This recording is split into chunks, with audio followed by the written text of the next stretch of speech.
Week 2. Why would lots of plants die out if it was not for bees and other insects?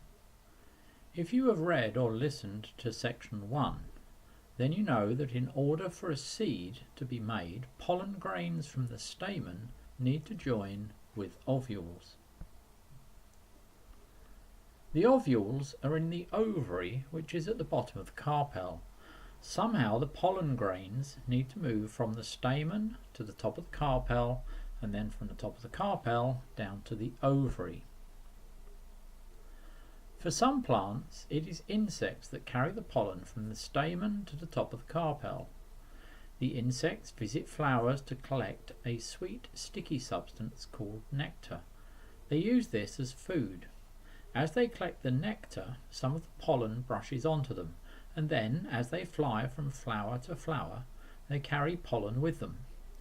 The reason that some plants have flowers with colourful petals and a strong scent is because they need to attract insects. Plants that are pollinated in this way are insect pollinated.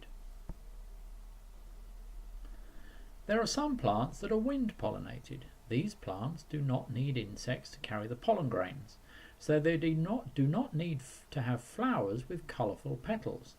They need to have flowers with stamen that are open to the wind so that the pollen can be blown away. In both wind and insect pollinated plants, once a pollen grain gets to the top of the carpel, it grows a tiny thin tube down to the ovary. The nucleus from the pollen grain then joins with the nucleus from the ovule and a seed is formed. This is known as fertilization.